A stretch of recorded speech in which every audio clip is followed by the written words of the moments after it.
Quiero citarles lo que dice al respecto de estos versículos que veníamos estudiando, de Primera de Juan, capítulos 1 y capítulo 2. Un autor llamado McLaren dice, o escribió, mejor dicho, Dios nunca nos dice nada simplemente para que seamos sabios. El propósito de todo discurso divino, el propósito de todo lo que Dios dice a los hombres, es principalmente para que sepan, pero para que, conociendo, puedan hacer, y más aún, que puedan ser. No sé si se habrá entendido. Cuando Dios habla, nos habla no solamente en un sentido o con una intención informativa, no nos dice las cosas para que sepamos algo, sino para que ese conocimiento transforme nuestra vida, nuestro carácter, nuestra naturaleza, y principalmente que seamos nosotros alguien diferente, y luego que eso se traduzca en acciones, porque uno hace de acuerdo a lo que es, y uno vive de acuerdo a lo que piensa. Y lo que leímos, o lo que leyó Martín, bueno, todos lo hemos leído, pero Martín en voz alta, tiene que ir encajado en lo que ya veníamos leyendo antes. Entonces, esto ya lo decimos con frecuencia, pero lo vamos a repetir.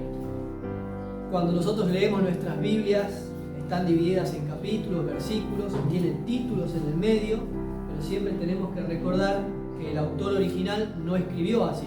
Él tenía un pensamiento, una idea, y escribe una carta.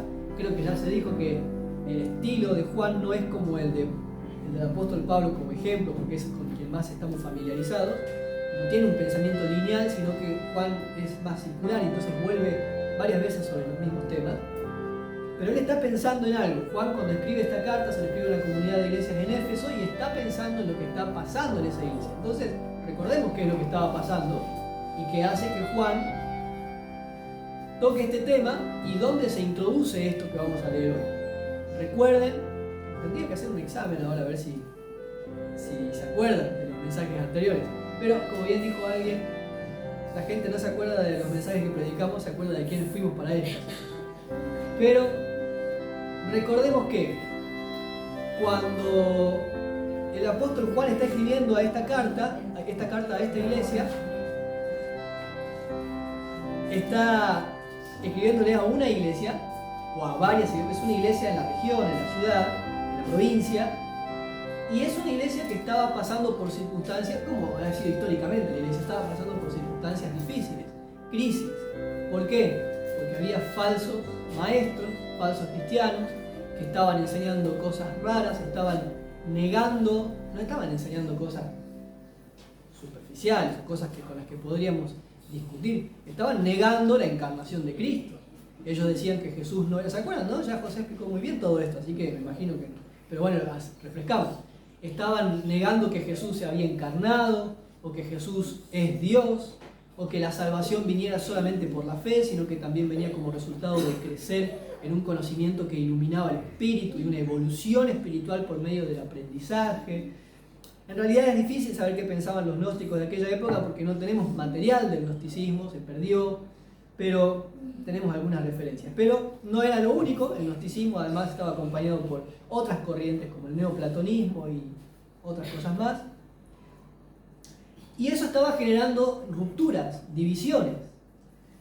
Y el apóstol Juan entonces, una de las cosas que va a tener en mente a la hora de escribir esto, que lo vamos a leer enseguida, es: hermanos, lo vuelvo a repetir en la segunda y en la tercera carta, ¿cómo puede ser que estos creyentes, estos maestros cristianos, siendo cristianos, estén generando rupturas, división en la iglesia? Si es cristiano, no puede generar rupturas. Si es cristiano, no puede traer divisiones en la iglesia, porque la división de la iglesia no es del Señor. También entonces venimos leyendo estos primeros versículos donde ya quedó bastante claro. Yo tomé nota de algunas cosas del domingo pasado, así podíamos enganchar esto. Los versículos anteriores del capítulo 2, ¿recuerdan cómo funciona esta ecuación? Dice el Señor, a través del apóstol Juan, el que permanece en Dios va a buscar obedecer sus mandamientos. ¿No es cierto? Si yo estoy en Cristo, la evidencia sería, no que los obedezco todos, que ciertamente es imposible, pero sí que se ve en mí una actitud, el deseo de vivir de acuerdo con los mandamientos del Señor. Uno conoce a un cristiano y aunque le cueste, aunque luche, eso a veces nos pasa con el creyente que recién conoce al Señor, ¿no es cierto? Cuando estamos en esos primeros años, en esos primeros meses primeros años de conocer al Señor, a veces el creyente se frustra porque hasta que aprende esta lucha, esta pelea con la que convivimos. Algunos no conviven con la pelea, también lo decía José la vez pasada, a veces simplemente dejamos estar el pecado en nuestra vida y eso, bueno, debería llevarnos a pensar si realmente somos cristianos. Pero el cristiano busca, desea obedecer los mandamientos del Señor. Ya vamos a leer más adelante en otra oportunidad que los mandamientos del Señor no son gravosos, no son pesados, no dañan. El cristiano los obedece con gozo. Entonces ahí decía José el domingo pasado, hacía este énfasis importante en que en el mandamiento es una directiva. Bueno, todos entendemos lo que es un mandamiento, ¿no? No es una opción, no es qué te parece o si elegís. Es una directiva autoritativa, decía José, es un imperativo. Y el tema que encapsulaba los versículos anteriores, el que dice, versículo 6, el que dice que permanece en Jesús, tiene que vivir como Jesús vivió. El que dice que permanece en Él, tiene que vivir como Él vivió. Entonces ahí, en ese contexto y en esa línea de pensamiento, nos encontramos con estos versículos que leímos hoy. Que no sería mi intención hoy escarbar sobre ciertos vocablos y otras cosas porque no tendríamos el tiempo, pero además porque, vuelvo y repito, yo no sé si es necesario, ya les voy a decir por qué. Ahí entonces se introduce el tema. Hermanos, no les escribo mandamiento nuevo, sino el mandamiento antiguo que han tenido desde el principio, y este mandamiento antiguo es la palabra que ustedes ya escucharon, es el mensaje que recibieron. Sin embargo, es un mandamiento nuevo, ya vamos a ver eso, que es verdadero en Cristo y en nosotros, o su verdad se hace evidente en Cristo y en nosotros, porque las tinieblas van pasando, la luz verdadera ya alumbra. El que dice que está en luz y aborrece a su hermano, en realidad todavía está en tinieblas. Y el que ama a su hermano permanece en la luz y en él no hay tropiezo, pero el que aborrece a su hermano está en tinieblas y anda en tinieblas y no sabe a dónde va, porque las tinieblas le han cegado los ojos. Es muy curioso que esa primera palabra que se tradujo hermanos en Reina Valera 60, otras versiones probablemente lo tengan distinto, con una expresión más cariñosa, o algunas, por ejemplo, traducen queridos hermanos, o amados. En realidad, amados sería la traducción más precisa, la palabra original es agapetoi, de donde viene la palabra ágape, o mejor dicho, su raíz es la palabra ágape, que todos conocemos, ¿no? La palabra amor. Así que Juan les va a llamar la atención a los cristianos, pero no nos tenemos que olvidar que Juan es una persona que aprendió que incluso las palabras más duras tienen que ser dichas con amor. ¿Se acuerdan que este mismo Juan es el que había pedido fuego sobre los samaritanos? Bueno, le ofreció a Jesús en un acto de consagración, no sé qué habrá pasado por el corazón de Juan en ese momento, pero recuerdan ese episodio, ¿no? Están los evangelios cuando Juan dice: Señor, ¿quieres que pidamos fuego sobre estos paganos? Y el Señor, ¿qué le dice? Sí, dale, buena idea. No, no está bien, no es correcto, así no siente una persona que me sigue, porque yo no ando así, yo no vivo así. Y ahora leer a este Juan, tratando con tanta ternura, la palabra agapetoi es una palabra muy tierna para referirse a la iglesia. El tema principal de estos versículos que leímos recién, del 7 al 11, ¿cuál creen ustedes que es? Una frase que resuma estos versículos que leímos. Claro, muy bien Mirta, tienen 10. Si estuviéramos en la reunión de jóvenes le prometería un alfajor. Que se amen, no, que ames a tu hermano. El tema principal de esta sección es ama a tu hermano. Y este es un mandamiento. ¿Está bien? Entonces ahora volvemos sobre los versículos 7 y 8. Hermanos, amados, queridos, amaditos, podría ser una expresión también parecida a la que usamos nosotros. Les escribo un mandamiento que no es nuevo y al mismo tiempo lo es. Acá no sabemos bien qué es lo que Juan estaba pensando, porque las posibilidades son que Juan está hablando del mandamiento ya del Antiguo Testamento, amarás a tu prójimo como a ti mismo. Otra opción, y coincidiría con lo que dice después, es que les está diciendo a los cristianos de Éfeso: les estoy recordando lo que ustedes escucharon desde el principio cuando recibieron el Evangelio. El Evangelio no es un llamado a vivir la salvación individualmente, ¿sí? El Evangelio es el llamado de Dios a la salvación, y la salvación es individual. O sea, yo no puedo aceptar a Jesús por otros, me gustaría, me encantaría, no lo puedo hacer, solo acepto a Cristo por mí, pero no es un llamado a vivir la salvación individualmente o aisladamente. Automáticamente, cuando yo soy salvo, esto ya lo sabemos, lo vamos a leer más adelante también, cuando soy salvo soy unido a un cuerpo, a una comunidad de fe. Soy unido a la iglesia del Señor. Y es importante que siempre tengamos en cuenta y tengamos la conciencia de esa importancia o del valor que eso tiene.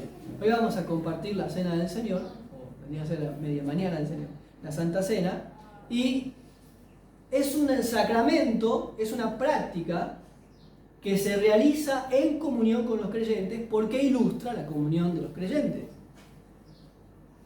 Y por eso el llamado de la palabra del Señor es a que tenemos que discernir el cuerpo a la hora de participar. Tengo que darme cuenta que cuando voy a participar de la cena y hay algo en mí que me distancia de mi hermano, tengo que resolverlo. Pero ese es otro mensaje. Es un tema principal no solamente de esta sección, ya lo dije recién. Es el tema principal, o uno de los temas principales de la primera carta de Juan, y es un tema importantísimo en toda la Biblia. Pero en este contexto en el que lo estamos leyendo, primera de Juan, lo que acabamos de leer es: hermanos, la evidencia de que ustedes son salvos es que aman a sus hermanos. Lo vamos a decir de nuevo. La evidencia de tu salvación es que permaneces en la luz. Lo hablaba José el domingo pasado. El que permanece en él, permanece en la luz y debe andar como Jesús anduvo. La evidencia de tu salvación es que ames a tus hermanos. Si no amo a mis hermanos, hay dos opciones, y es que o yo no nací de nuevo o no he madurado lo suficiente. En la carta a los Corintios, el apóstol Pablo le llama la atención a los corintios acerca de sus divisiones y peleas y les dice: todo esto viene a causa de su inmadurez, son carnales, son niños en Cristo, y no les pude hablar cosas más importantes porque ustedes son niños espirituales. Y no lo dice, pero nos podemos imaginar a los interlocutores de Pablo diciendo: ¿cómo que somos niños y tenemos tantos dones y tantos conocimientos y tanto potencial? Era una iglesia muy rica. Esto está en 1 Corintios capítulos 2 y 3, y entonces el apóstol Pablo dice: sí, son niños, porque mientras haya entre ustedes celos, peleas, rencores, rivalidades, ¿acaso no son niños? ¿Acaso no se están comportando con criterios meramente humanos? Entonces ahí es un llamado a que yo tengo que revisar qué es lo que está pasando en mi corazón. Yo les dije, no me voy a detener demasiado sobre esto porque ya les voy a decir por qué. Este mandamiento antiguo es también el mandamiento nuevo, porque en Cristo el amor a mi hermano toma una nueva dimensión. Porque ¿cuál es el llamado que Dios nos hace por medio de Jesucristo? Es que nosotros sigamos el ejemplo. Me acordé que íbamos a cantar, yo les había dicho que estaría lindo cantar el himno este que cantamos el miércoles, ¿no? Me lo olvidé. Obedecer y confiar en Jesús.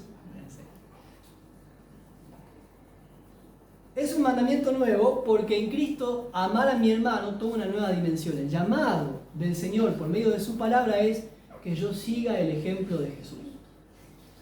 No, más.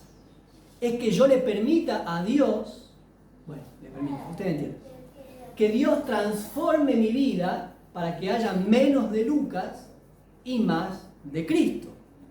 El llamado de Dios por medio de su palabra no es que yo actúe de ciertas maneras, sino que yo sea transformado. Que la imagen del Hijo unigénito de Dios sea formada en mí. De hecho, la Biblia, no lo vamos a leer ahora, pero yo sé que ustedes conocen esto, la Biblia es bastante clara y recurrente al enseñar que el propósito de Dios es hacernos como Cristo. Ahí tenemos Efesios 4, Romanos 8, otros textos.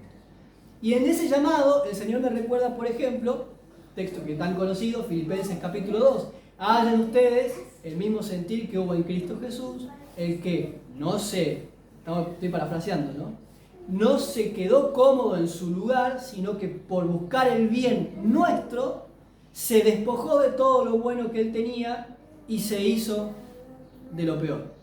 Básicamente es eso lo que dice Filipenses.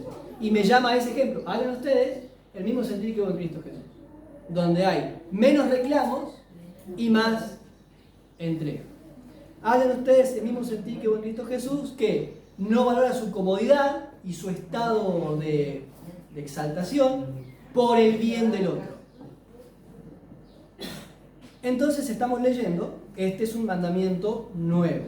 En Cristo, si el mandamiento antiguo era ama a tu prójimo como a ti mismo, en Cristo toma una nueva dimensión, donde se supone que Dios debe amarte a través de mí. O, lo digo de otra manera, ustedes deberían, al final de nuestras vidas, o de nuestro tiempo juntos, lo que el Señor decida antes, ustedes deberían sentirse, saberse amados por Dios a través de mí. No es el amor de Lucas, no es el cariño que tenemos en la familia simplemente, no es la simpatía que encontramos con compañeros de trabajo o con los que compartimos el mismo partido político, es el amor de Dios que debería estar fluyendo a través de mí hacia ustedes y también ustedes hacia mí. Ya les voy a hacer las preguntas al final. Este mandamiento es un mandamiento. Y como todo mandamiento, ¿qué se hace? Hay que cumplirlo. Hay que cumplirlo, porque Él manda. Deberíamos. Nos da opción. Es un mandamiento. Deberíamos. ¿Cuántos mandamientos cumplimos? No, ninguno. No, sí, algunos. Estamos acá esta mañana y ahí ya hay uno cumplido. Pero es un mandamiento. Entonces lo importante que yo tengo que saber es que Dios no me pregunta si a mí me parece, o si yo quiero, o si estoy de acuerdo. Es un mandamiento que va a evidenciar, vuelvo sobre este punto, va a evidenciar si realmente he nacido de nuevo y entonces estoy deseando honrar a Dios al obedecer sus mandamientos, o si he madurado lo suficiente para ser transformado por el Señor y mostrar ese amor. Y entonces el apóstol Juan, en esta comunidad en la que estaban ahí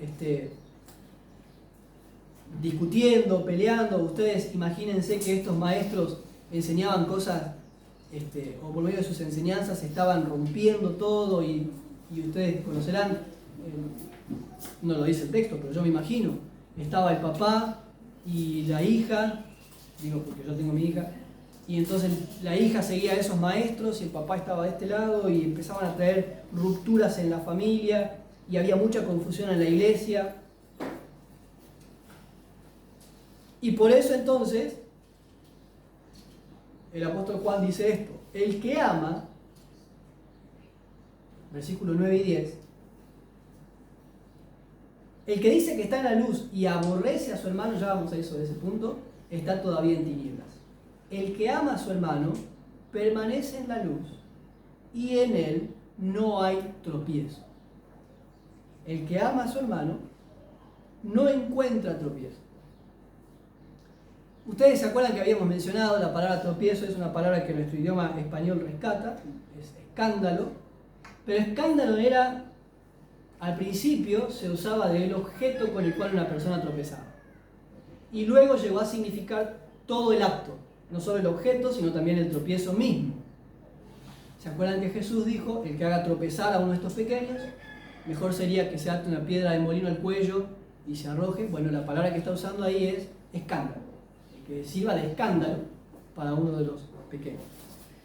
¿Qué significa para el apóstol Juan el que ama a su hermano no encuentra tropiezo? Esto puede ser en dos direcciones. En primer lugar, que el que ama a su hermano no genera tropiezo. Anoche estuvimos hablando un poco de eso con los jóvenes. A veces discutimos o debatimos sobre cuestiones superficiales acerca de lo que puedo, no puedo, está bien, está mal, cuando de fondo hay algo bastante más importante y más simple al mismo tiempo, que es, si hago esto y es de tropiezo, ya no hay discusión acerca de otras cosas. Entonces, hablábamos de Minecraft, no sé si les contaron cuando volvieron a su casa. Ah, se olvidaron ese detalle, bueno. Entonces, cuando yo hago algo que está generando algo malo en otro, ya estoy siendo de tropiezo. Y eso es lo que está diciendo acá el apóstol Juan. El que ama no genera tropiezo. Básicamente lo que está diciendo el apóstol es, hermanos, estas enseñanzas, estas prácticas, estas costumbres que ustedes están viendo, ¿cómo pueden decir que son creyentes cuando están generando malestar, cuando están generando discusiones, rupturas, tropiezos? Algunos se están apartando de los caminos del Señor o de la iglesia, o están teniendo rupturas en la familia. El que ama no hace tropezar. Pero también el que ama no encuentra tropiezo porque no hay nada que lo haga tropezar. ¿En qué sentido? Que cuando yo amo, lo que hace mi hermano no puede generarme caídas. A ver si lo... Supongamos que alguno de ustedes habla mal de mí. Yo sé que no lo han hecho, sé que no lo van a hacer porque ustedes son buenos cristianos, pero en otros lugares ha pasado. ¿Qué me llama el Señor a mí a hacer? Si yo los amo, eso que me enteré, porque ustedes saben que eso igual llega, que escucho, supe, me enteré que se juntaron a almorzar y el domingo y Sofi y Nati se juntaron a hablar mal de mí. ¿Y cuál es la reacción que hay en mi corazón? Tristeza. Sí, claro, dolor, tristeza, enojo, podría ser revancha incluso, ¿no? Sí, ahora van a ver el sábado cuando venga la reunión de jóvenes, voy a regalar el alfajor a todos y no a ellas, y van a ver lo que es bueno. Y sentimientos que claramente no honran al Señor, no edifican a la iglesia, no corresponden al ejemplo de Jesús. Pero lo que está diciendo aquí es, el que ama no encuentra tropiezo. Cuando amo, perdón que la puse de ejemplo, si las amo en el Señor, puedo ser más compasivo, más misericordioso, más tolerante, más paciente, más bondadoso. Recordar que si no fuera por la gracia del Señor, de hecho yo lo he hecho otras veces, y que así como el Señor espera, pues el Señor me ha cambiado, el Señor también las cambiará a ellas. Y así como yo quisiera que me perdonen, también tengo que perdonarlas. Entonces, en vez de llenarme de rencor y enojo y malestar, no encuentro tropiezo porque las amo. Y el amor cubre multitud de pecados. El que ama no encuentra tropiezo, y por eso dice, el que ama permanece en la luz. El que ama a su hermano permanece en la luz. Vive y se conduce de una manera más amable, más limpia. En el versículo 9 y el versículo 11 aparece una palabra que a nosotros nos tranquiliza la conciencia, ¿no es cierto? Porque aparece la palabra aborrecer, u otras versiones traducen odiar. Entonces, como yo siento que no aborrezco o no odio a mi hermano, digo, bueno, yo estoy bien. O sea, yo no tengo problema, yo no odio, tampoco lo amo, pero no lo odio. Nunca le hago mal a nadie. Sin embargo, como usted se imaginará, no se refiere a ese concepto de odio con el que nosotros solemos justificar nuestras actitudes. La palabra en el idioma original se traduce como detestar, amar menos que o menospreciar. ¿Saben cuál es la palabra en el idioma griego? Después ustedes van al colegio y hablan en griego y quedan como un genio delante de su profesor. La palabra es mison, de donde viene, por ejemplo, nuestro término misoginia. Es el menosprecio. Es el valor o menos que detesto, desprecio. No lo considero tan importante ni tan necesario.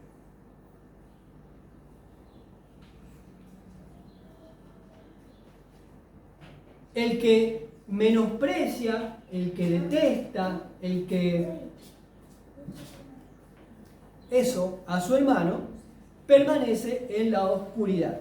Y aquí es donde yo les decía que tenemos que revisar si es que no hemos nacido de nuevo y entonces no amo porque no tengo el amor de Dios, o lo curioso es que en el versículo 10, el versículo 9, el versículo 11, el apóstol Juan le está escribiendo a los cristianos. Fíjense, el que dice que está en la luz y aborrece a su hermano,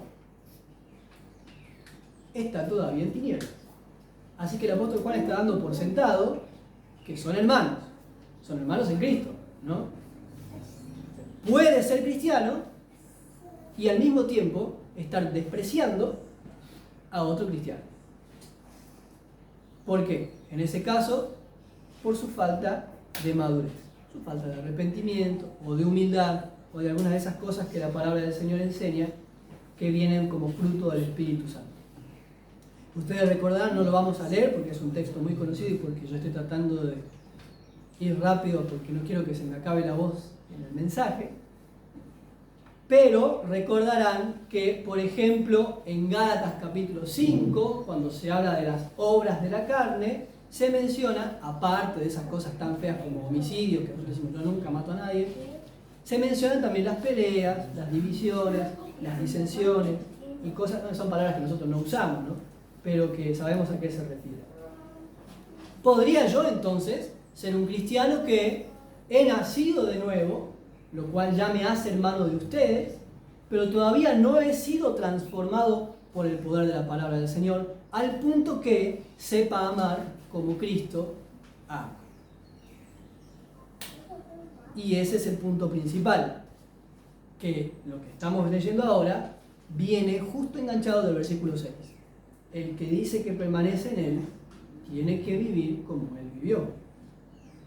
El que confiesa a Jesucristo como su Señor, el que dice ser discípulo del Señor Jesús, debería evidenciar en su vida eso que Jesús es.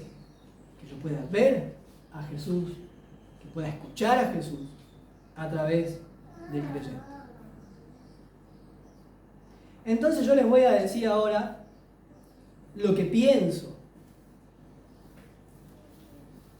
Les dije recién que no iba a ahondar demasiado, porque muchos de los términos y de los conceptos José ya los ha explicado bastante bien en los capítulos anteriores, entonces no voy a repetir.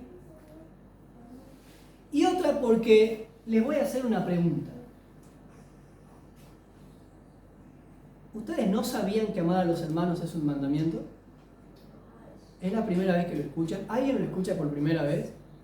No sé si va a salir por YouTube, no sé si se escucha, pero quizás cuando alguien vea y pueda comentar ahí, ¿no sabía que amar a los hermanos es un mandamiento? Nosotros podemos debatir, y de hecho debatimos con otros creyentes acerca de otras cosas, y está bien, como por ejemplo el sábado, ¿no? Y discutimos, y bueno, ¿es el sábado, es el domingo, es cualquier día, son todos los días? Podemos debatir.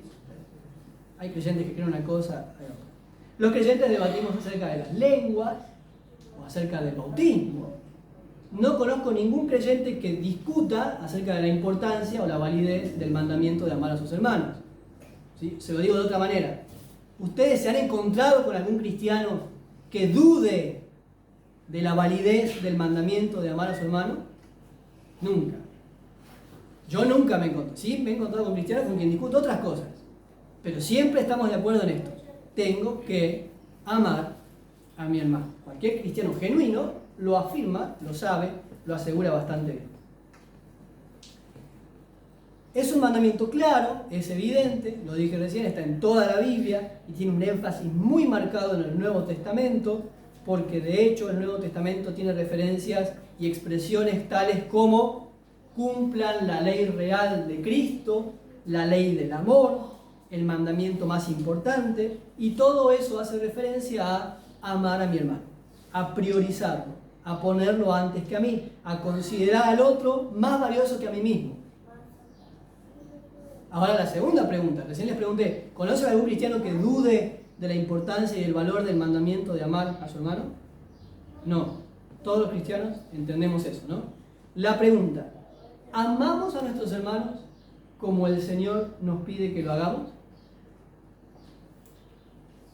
A veces. A veces. ¿Y por qué será que no amamos como el Señor quiere que amemos? Porque, francamente, no tendría mucho sentido que sigamos profundizando sobre ciertos conceptos cuando todavía no podemos dar el punto inicial. ¿Qué nos impide amar a nuestros hermanos? Es una pregunta, ¿eh? Sí, esa es una.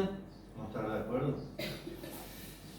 O a lo mejor el carácter. No debería ser suficiente, ¿no? O a lo mejor el carácter. Nuestro carácter, que necesita ser transformado por el Señor.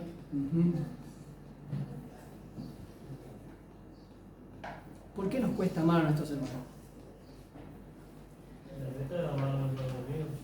Y sí, también, si tendríamos que amar a nuestros enemigos. Mi pregunta va con el texto y lo que el Señor me habla a mí. Esta pregunta, el Señor me confronta a mí sobre esto y me dice, Lucas, ¿vos no habías escuchado nunca que esto es un mandamiento mío? ¿Amás? ¿Amás a tu hermano? ¿Lo amás? No. La verdad es que no como debo. Bueno, Mirta siempre dice, no colaboran. Pero luego me acuerdo que yo tampoco colaboro para que me amen, ¿no? Si ustedes le preguntan a otros, también le van a decir lo mismo de mí, y es que Lucas tampoco colabora para que lo amen mucho. Así que estamos ahí más o menos empatados. Pero tengo que ser franco y reconozco delante del Señor, ¿no? Realmente, Señor, es que hay todo esto que ustedes dijeron recién y otras cosas más. Hay muchas cosas en mi vida que me impiden amar a mi hermano como el Señor quiere que lo ame. Entonces, me hago estas 4 preguntas. En primer lugar, ¿quién es mi hermano? Bueno, como dijo Lisandro recién, debo amar a cualquier persona porque el que no es mi hermano y es mi enemigo, y igual tengo el mandamiento de amar a mi enemigo. Así que debería vivir amando a todos. Pero puntualmente partiendo de este texto, la primera pregunta que me hago entonces, ¿quién es mi hermano? ¿A quién el Señor me está pidiendo que lo ame?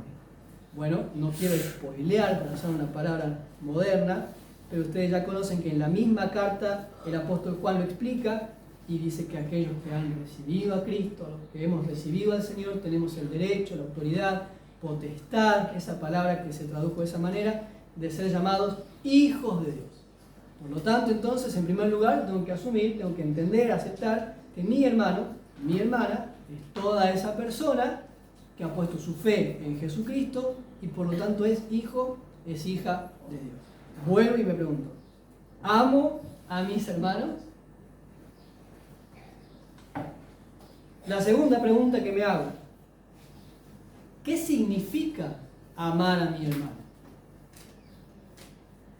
¿Qué significa? Eso es un poco lo que estaba diciendo Samuel recién. ¿Qué significa amar a mi hermano?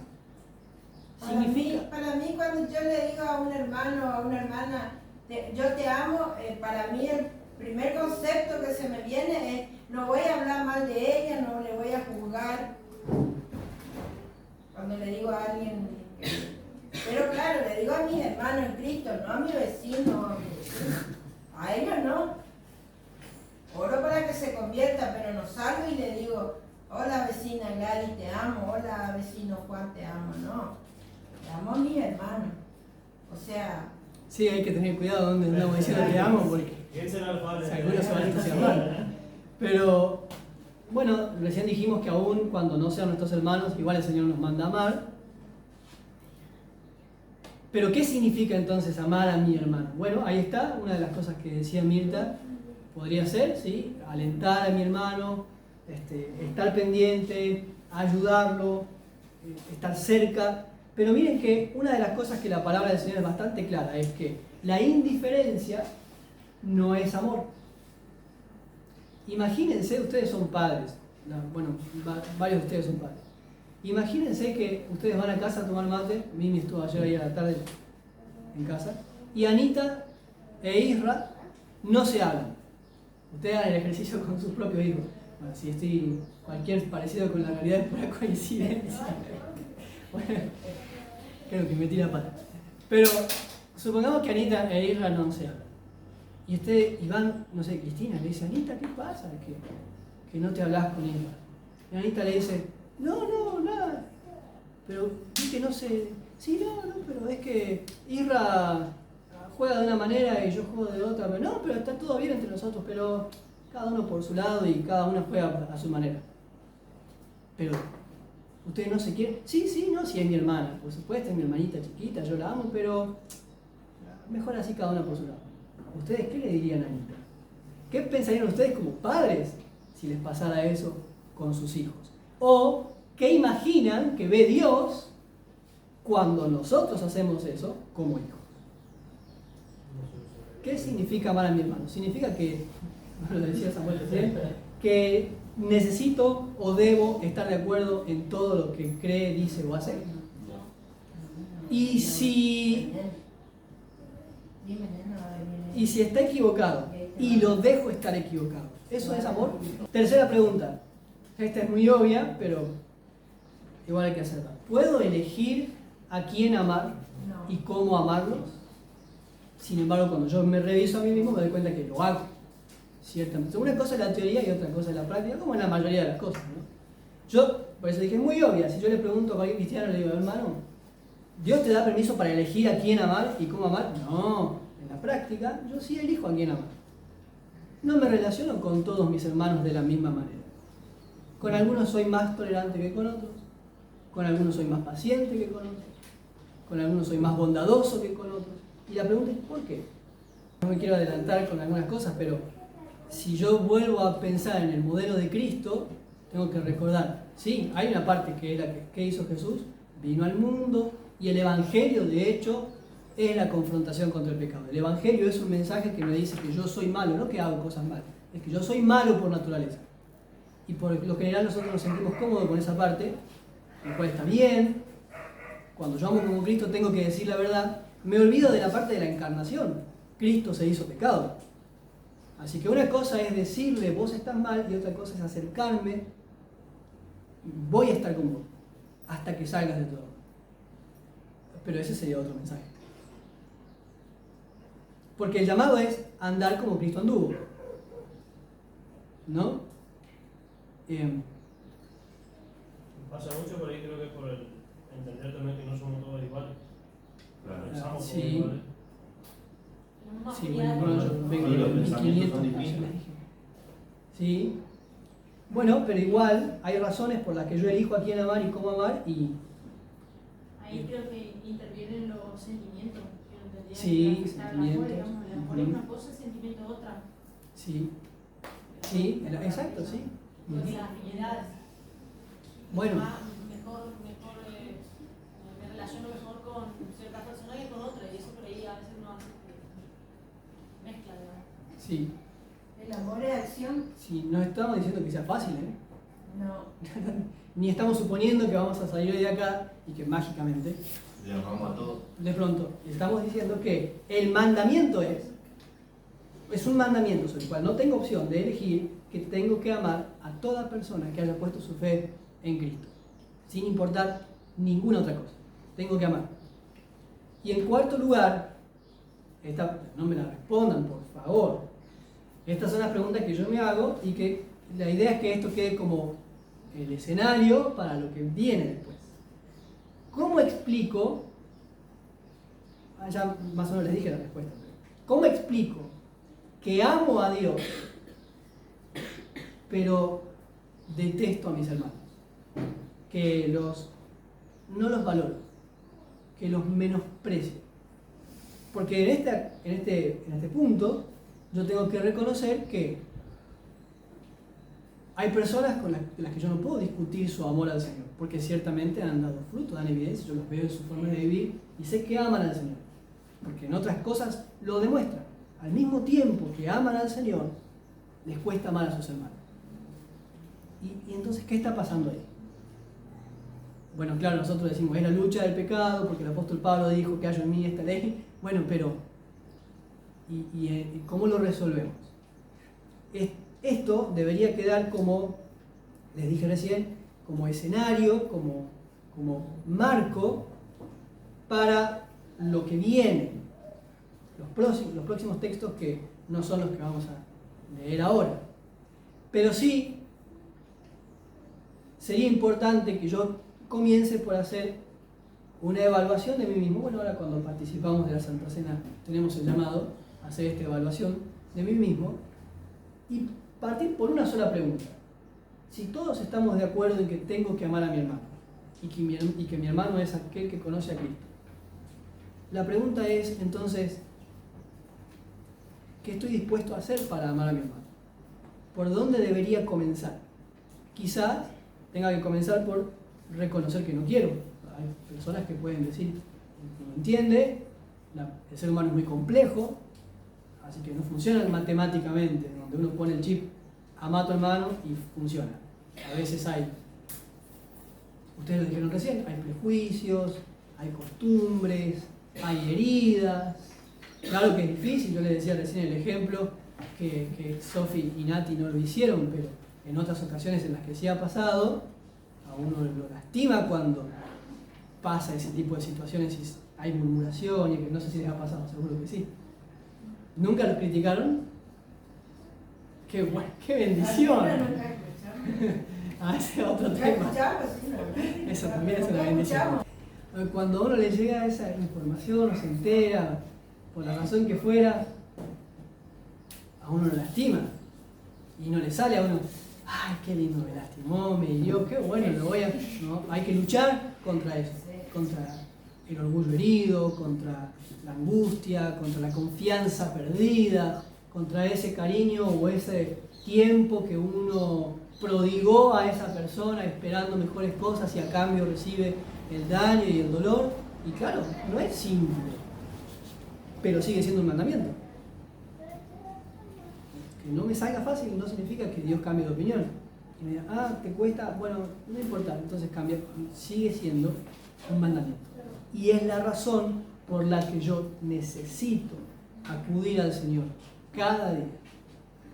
Es la razón por la que el Señor nos está hablando por medio de su palabra, que estar en Él, estar en Jesús, conocer al Señor Jesucristo, es un cambio de naturaleza, es un cambio de cosmovisión.